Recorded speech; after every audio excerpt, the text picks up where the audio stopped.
says, will his strong performance impact Von Miller in his 2021 contract negotiation? I don't think so. I really don't.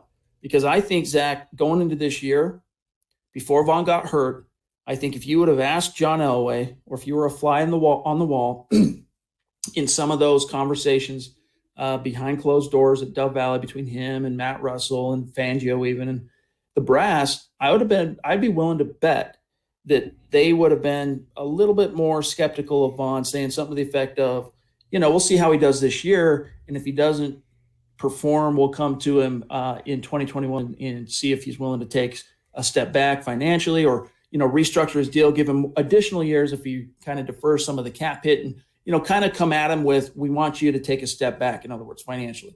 But losing him and then seeing the effect it had on the defense, because look, they've bounced back in yesterday was great to see those 6 sacks, but Zach, the 2 games prior, man, there was no pass rush, dude.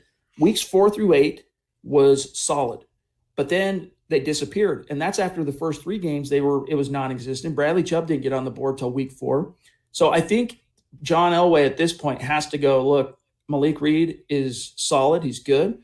Chubb is getting back to being himself, but Von is a lot more integral to this thing than maybe they initially figured.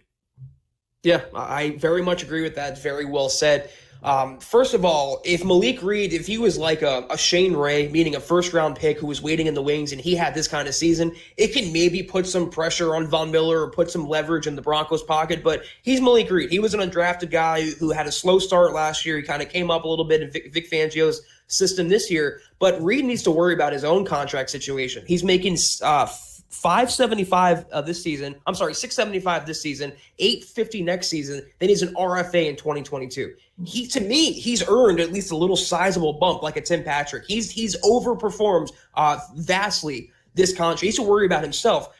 Like I said on yesterday's pod, it doesn't really affect Miller. It just gives the Broncos some insurance in case Miller gets hurt, Chubb gets hurt again. It gives the Broncos a true, I would say, an elite third edge rusher to have. As far as elite third edge rushers go, you can never have enough insurance policy when 2 of the guys, your superstars, your bookends, have injury histories.